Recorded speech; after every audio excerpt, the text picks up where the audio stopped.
Damai sejahtera Allah Bapa yang melampaui segala akal, itulah kiranya menyertai hati dan pikiranmu di dalam Kristus Yesus Tuhan kita. Amin. Bapak, Ibu, saudara-saudara yang terkasih di dalam Kristus Yesus, firman Tuhan yang menjadi renungan bekal spiritualitas kita pada ibadah pagi ini dikutip dari kitab Markus pasal 9 ayat 2 sampai dengan ayat 9. Markus 9 ayat 2 sampai dengan ayat 9. Kita sama-sama mendengarkan firman Tuhan. 6 hari kemudian, Yesus membawa Petrus, Yohanes, dan Yakobus bersama-sama dengan mereka. Ia naik ke sebuah gunung yang tinggi. Di situ mereka sendirian saja. Lalu Yesus berubah rupa di depan mata mereka. Dan pakaiannya sangat putih berkilat-kilat. Tidak ada seorang pun di dunia ini yang dapat mengelantang pakaian seperti itu. Maka nampaklah kepada mereka Elia bersama dengan Musa. Keduanya sedang berbicara dengan Yesus.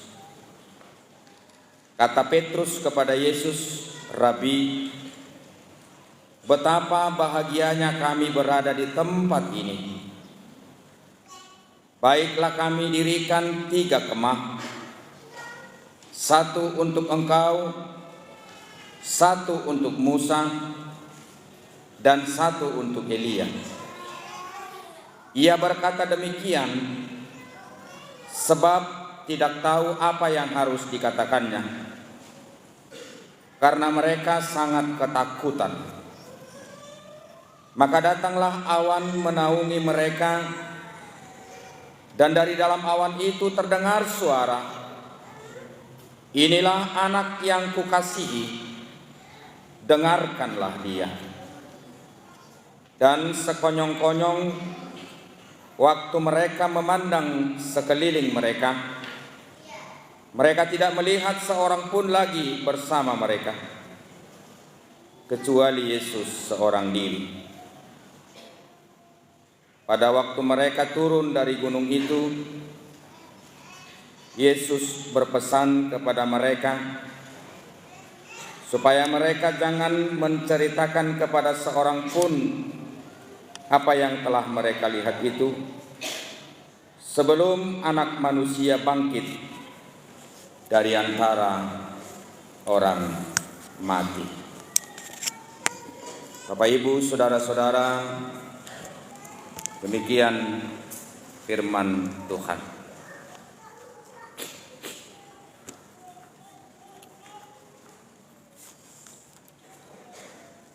Seberapa besarkah komitmen, tekad, dan juga ketulusan yang ada pada dirimu untuk menjadikan dan menciptakan orang-orang yang ada di sekelilingmu, terutama orang-orang yang kamu klaim adalah orang-orang yang kamu kasihi, untuk senantiasa menjadi pribadi yang baik dan berperilaku yang benar.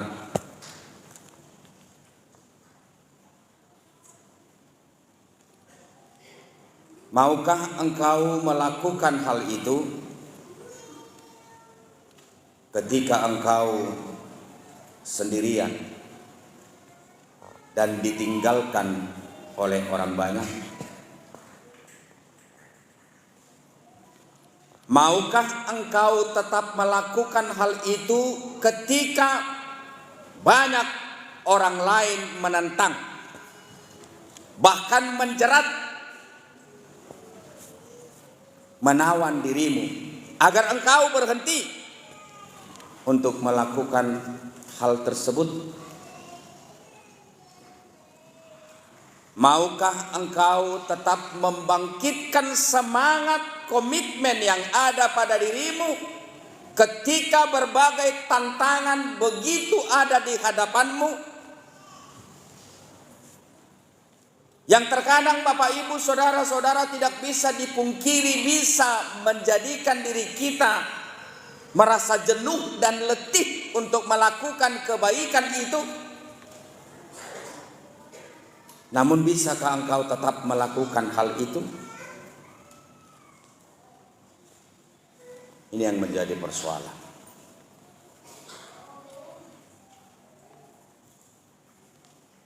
Jemaat yang dikasihi Tuhan, berbuat baik tanpa beban sebenarnya kamu belum memiliki nilai plus untuk sebuah kebaikan yang telah kamu lakukan.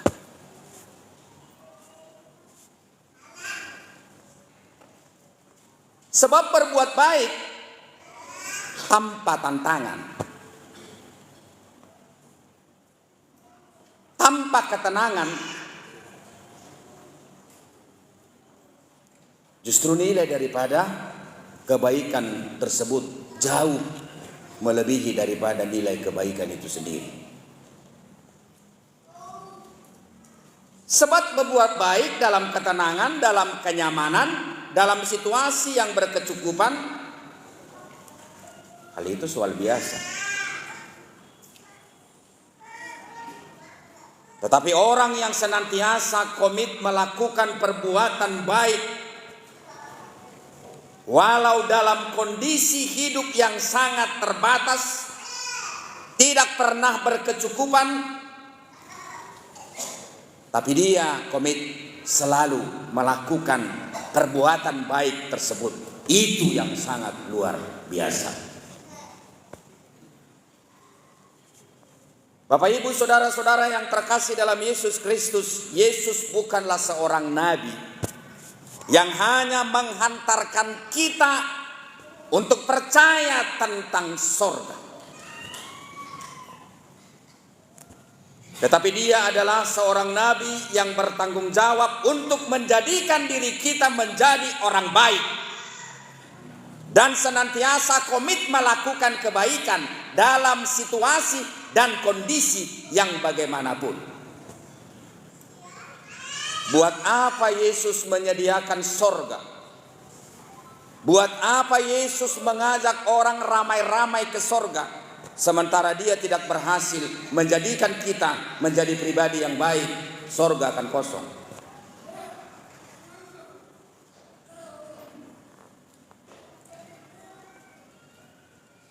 Untuk itu Bapak Ibu Saudara-saudara, secara moral Yesus adalah keselamatan.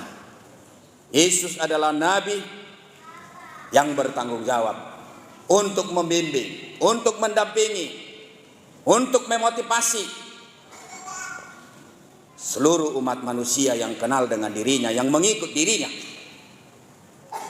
supaya terbentuk, supaya terproses, supaya termotivasi untuk gencar, untuk senantiasa komit dan tulus dalam situasi dan kondisi yang bagaimanapun, senantiasa untuk berbuat baik. Jemaat yang dikasihi Kristus Yesus, Yesus sebelum menerima penganiayaan,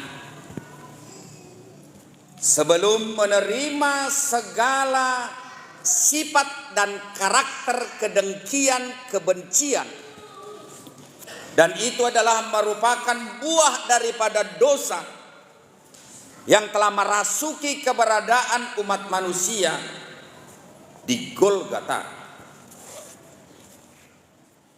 Dia mengajak 3 orang murid dalam nats ini.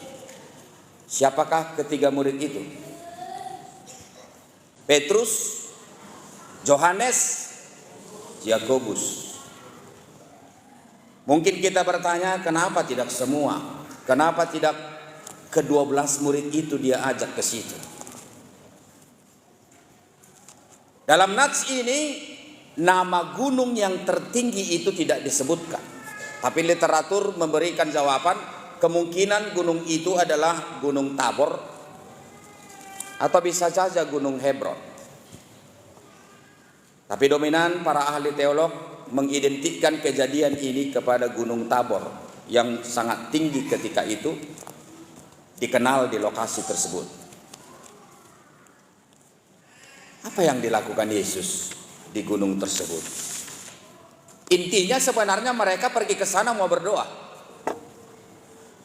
Atau bisa kita katakan mereka pergi ke sana untuk mengasingkan diri, untuk bermeditasi, atau untuk secara intim hendak bersekutu kepada Allah Bapa. Tetapi apa yang terjadi di sana? Yang terjadi di sana, Bapak Ibu Saudara-saudara, transfigurasi.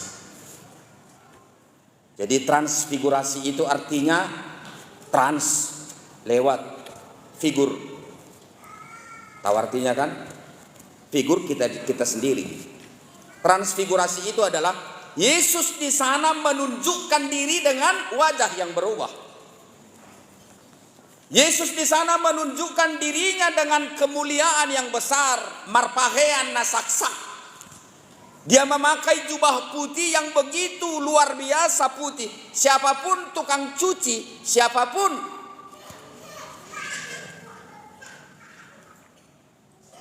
yang terbiasa membersihkan sebuah pakaian tidak akan bisa menyerupai kesucian, kekilauan dari pakaian yang dikenakan Yesus. Itu dilihat oleh siapa? Itu dilihat oleh Petrus, Yakobus, dan Yohanes. Bersama dengan siapa Yesus di sana? Bersama dengan siapa? Bersama dengan Elia, bersama dengan Musa. Elia adalah seorang nabi yang besar, yang begitu luar biasa diakui oleh bangsa Israel. Dialah nabi yang begitu dekat kepada Tuhan dan juga kepada bangsa itu. Musa adalah seorang tokoh reformator yang melakukan pembaharuan iman dan keagamaan. Ketika Musa menerima apa? Taurat. Hukum Taurat di mana? Di Gunung Sinai. Jadi begitu banyak Bapak Ibu Saudara-saudara perjalanan pengalaman iman antara bangsa ini bersama dengan Allah Yahweh, bersama dengan Tuhan Jehovah, bersama dengan Allah. Dalam proses perjalanan pengalaman iman, sejarah perjalanan spiritualitas daripada umat ini. Banyak nabi-nabi bagi orang Israel, tapi nabi yang melekat pada diri mereka adalah siapa? Nabi Elia dan Nabi Musa. Karena mereka ini mempunyai catatan sejarah perjalanan spiritualitas yang hebat. Ketika murid ini melihat Yesus berbincang-bincang di sana, apa yang hendak dikatakan Yesus? Yesus menunjukkan gambaran sorgawi sebelum segala sesuatu dijalankan, termasuk penderitaan yang hendak disampaikan, dialami oleh Yesus. Ini loh kehidupan kita kelak. Yesus seakan-akan hendak mengatakan kepada para murid bahwa kalian orang-orang yang percaya, bahwa kalian murid-murid yang senantiasa melakukan panggilan saudara dengan baik dan bertanggung jawab, dan senantiasa melakukan kebaikan dengan komit dan tulus. Kelak kalian akan ditransformasikan, diubah menjadi kehidupan surgawi, bukan lagi kehidupan duniawi. Seperti perubahan yang saya terima pada hari ini, transfigurasi. Tapi Bapak Ibu saudara-saudara, lihatlah apa yang menjadi jawaban Petrus. Ini yang sering membawa kita ke dalam sebuah kekeliruan. Banyak orang berjalan di dalam iman yang sedang bertumbuh, tapi dia tiba-tiba berhenti di tengah jalan. Karena dia terlanjur dibawa oleh pola pikir yang sedang berkembang ke arah yang tidak mendekatkan diri kepada keberadaan Kristus, tapi sebaliknya menjauh daripada keberadaan Kristus. Yesus, begitu indahnya tempat ini. Apakah kita tidak boleh membangun sebuah bangunan di sini? Satu untuk engkau, satu untuk Musa, dan satu untuk... Sebenarnya ada kelanjutannya itu. Buat juga dong untuk kami. Apa yang hendak dikatakan Petrus dalam ungkapan ini? Dia berhenti sampai kepada kemegahan Kristus di taraf dunia saja. Seakan-akan Bapak Ibu saudara-saudara, Petrus tidak mau Yesus menerima aniaya, bahwa Yesus akan menerima penderitaan, caci maki, hujatan, siksaan yang begitu hebat yang akan diperuntukkan kepada Kristus itu sendiri.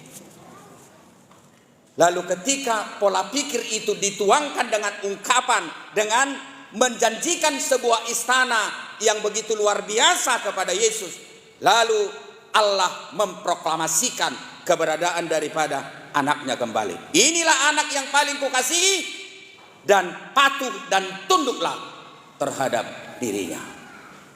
Bapak Ibu saudara-saudara, transfigurasi yang dilakukan Yesus, proklamasi yang dilakukan Allah, mematahkan pola pikir kita yang dangkal itu. Mematahkan pola pikir itu di antara murid-murid, di antara manusia yang memikirkan kehidupannya hanya sebatas dunia ini. Yang memikirkan kehidupannya, perbuatan baiknya hanya sebatas aku berbuat baik kepadamu, engkau juga harus berbuat baik kepada diriku. Gak usah kau beragama. Orang Batak mengatakan molo si soli-soli do nadeng gani kola nada mi pedi ulah hokko ngabui hosikop mangulah honi. Kalau perbuatan baik itu adalah timbal balik, nggak perlu kita beragama. Adat istiadat kita itu sendiri telah cukup baik melatih kita supaya kita senantiasa datang ke hajatan orang lain. Kemudian kita buat hajatan, dia juga datang ke kita. Kita beragama supaya kita komit dalam situasi yang tidak mungkin sekalipun, berbuatlah yang baik. Dalam situasi yang sangat terbatas sekalipun, engkau hanya memiliki segenggam nasi. Ketika engkau lapar, lalu ada orang yang menderita di samping kanan kirimu, yang memang sudah harus membutuhkan sesuap nasi. Kemungkinan Bapak Ibu saudara-saudara, nasi segenggam yang ada di tanganmu tidak akan mungkin bisa membuat engkau kenyang. Tapi melalui kasih yang sangat luar biasa, bisakah engkau berbagi dua dengan makanan yang segenggam yang ada di tanganmu, supaya kalian sama-sama hidup dan mungkin sama-sama menderita, atau sama-sama pergi lagi untuk mencari sesuatu supaya kalian bisa makan kenyang.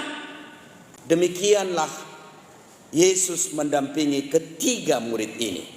Dan Yesus sebenarnya bertanggung jawab secara moral.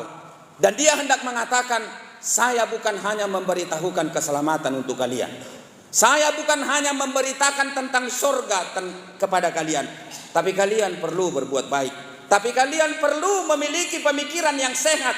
Jangan terpengaruh dengan opini yang bisa merusak keberadaan misi yang akan saya buat. Tujuan saya bukan dunia, bukan istana seperti yang kamu janjikan itu. Tapi istana yang kita harapkan adalah istana yang telah dibangun oleh siapa? Dibangun oleh Tuhan. Bapak Ibu saudara-saudara, jangan terjebak. Kemungkinan ada tawaran untuk kalian pemuda-pemudi gereja ini, istana, seperti tawaran daripada siapa? Petrus ini. Tapi engkau kehilangan apa? Kehilangan istana surgawi. Tapi engkau kehilangan apa? Kehilangan makna yang begitu dalam, berbuat baik di dalam keterbatasan. Kalau berbuat baik di dalam ketersediaan, kalau berbuat baik di dalam kemewahan, itu soal biasa, bro.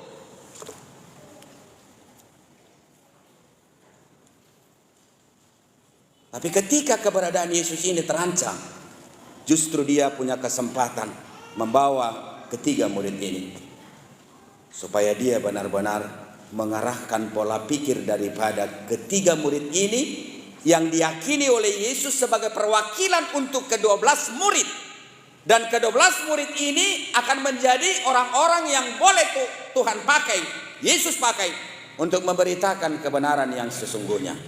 Yesus tidak pernah menolak apa? Penderitaan. Orang-orang Kristen juga di sini jangan pernah menolak penderitaan.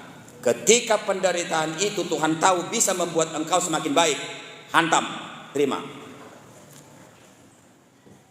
Ketika air matamu pada hari ini melalui pergumulan imanmu kepada Tuhan bisa membuat engkau semakin hebat, terima,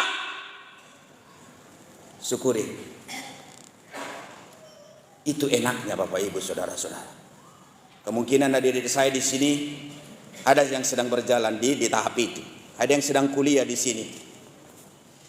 Tuhan tahu bagaimana ayahmu di kampung sana untuk senantiasa mengumpulkan limper demi limper, rupiah demi rupiah, hanya untuk menciptakan engkau supaya engkau menjadi orang hebat. Terkadang uang itu terlambat dikirim, terkadang bisa saja sampai 3 bulan tertunda, membuat kau terkadang tidak tampil prima kepada orang-orang, kepada saudara-saudara yang lain, kepada teman-teman. Lanjutkan. Ya. Jadi Yesus tidak pernah menolak penderitaan, dan penderitaan tidak pernah mengubah hakikat dirinya sebagai Allah yang benar.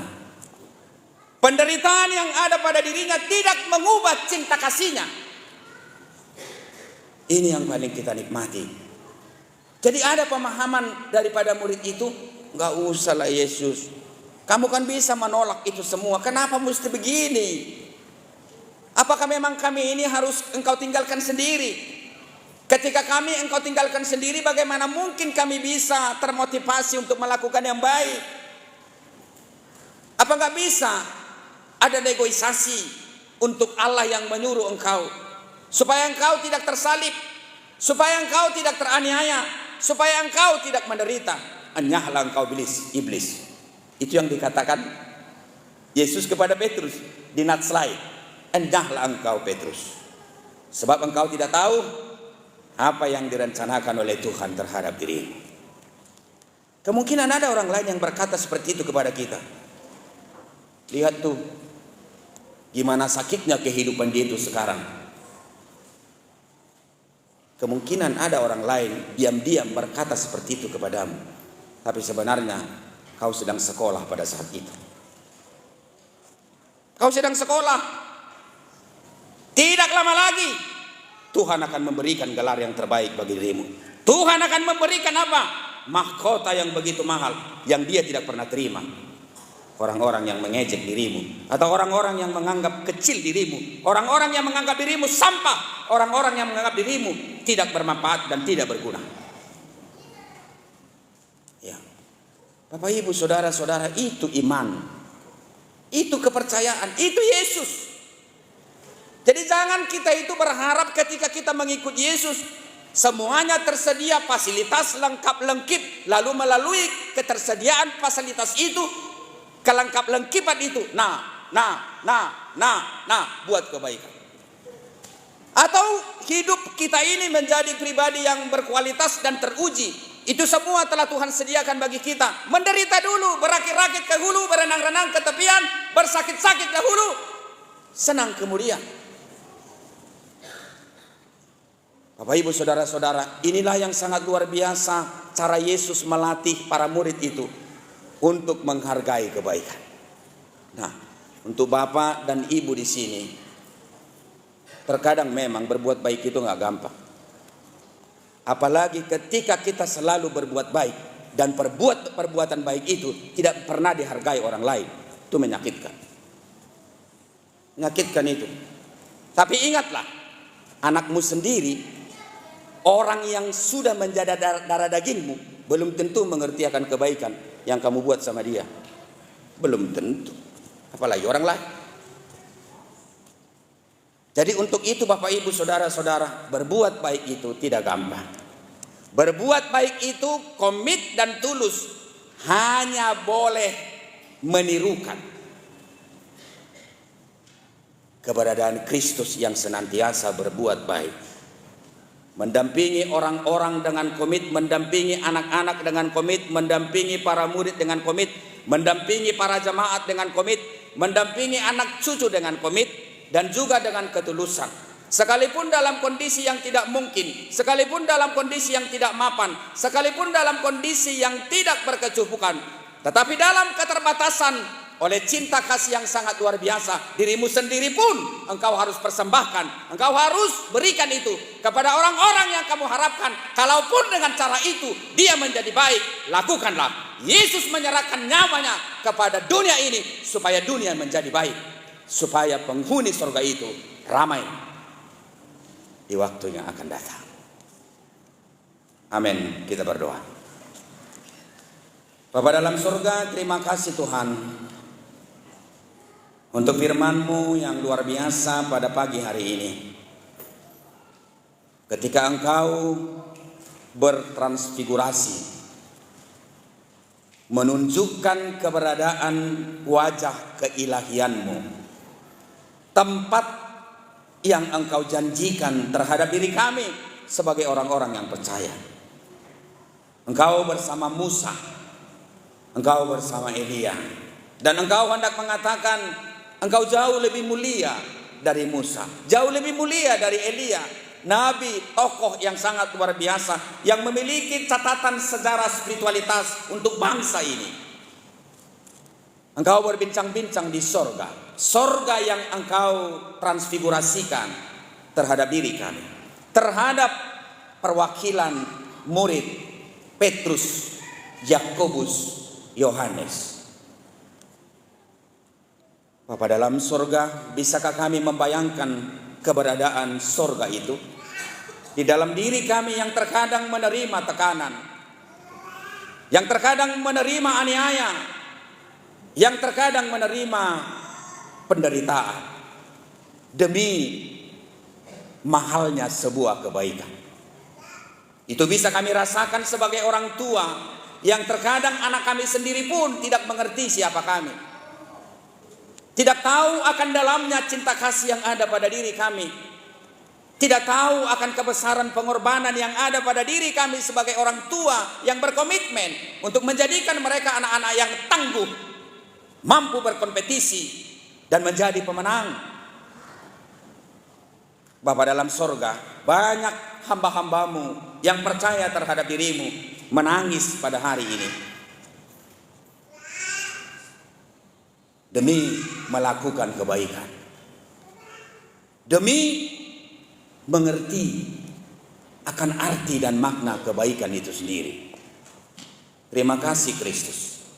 Engkau bukanlah seorang tokoh yang hanya memberitahukan terhadap umat manusia bahwa sorga itu ada dan layak untuk dipercaya, tetapi Engkau adalah Kristus yang memiliki pertanggungjawaban moral kepada setiap umat yang percaya, agar Engkau mampu mendampingi, memotivasi dengan tulus sekalipun di dalam penderitaan, agar manusia-manusia semakin bertumbuh, memaknai dan berkomitmen untuk melakukan kebaikan. Tempat kami bukanlah istana dunia ini. Tempat kami bukanlah zona nyaman yang terkadang membawa kami kepada penderitaan. Tapi biarkanlah kami pada hari ini Tuhan berada di titik yang tidak aman, supaya kami kelak menjadi pribadi yang memiliki kualitas kemampuan yang teruji, dan kami menjadi jemaat yang mampu senantiasa menghargai kebaikan, komit melakukan kebaikan sekalipun dalam keterbatasan, bahkan sekalipun dalam kehidupan yang penuh dengan derai air mata. Kami tidak akan menolak penderitaan itu, Tuhan. Ketika penderitaan itu adalah menjadi jalan yang terbaik menurut-Mu untuk menjadikan kami menjadi orang yang hebat dan handal, kami tidak akan menolak air mata kami ketika pada hari ini harus terurai memenangkan penderitaan yang sedang kami alami. Kami tahu, Tuhan, Engkau adalah gembala yang baik. Engkau adalah gunung batu yang mendidik kami dengan sempurna, gunung batu yang tidak pernah berubah. Engkau adalah gunung batu yang senantiasa kokoh dan konsisten, dan Engkau tidak pernah berubah sekalipun Engkau berada di titik penderitaan yang hebat, salib yang menjadi bukti dari kejahatan umat manusia di dunia. Engkau tetap mengasihi kami. Jadikan kami, Tuhan, menjadi anak-anak Tuhan. Jadikan kami, Tuhan, menjadi jemaat-jemaat Tuhan untuk senantiasa menjadi pribadi yang komit berbuat baik sekalipun di dalam penderitaan. Mendampingi orang-orang yang kami kasihi, mendampingi tetangga, mendampingi saudara-saudara, mendampingi rekan kerja, bahkan mungkin mendampingi orang-orang yang kami kasihi, orang tua, pacar, kekasih, dan yang lain-lain. Biarlah kami senantiasa menjadi pribadi yang bermisi untuk melakukan pembaharuan di dalam salib Kristus, di dalam kebesaran cinta kasih yang bersumber dari Kristus. Dalam Yesus Kristus kami berdoa dan mengucap syukur. Amin.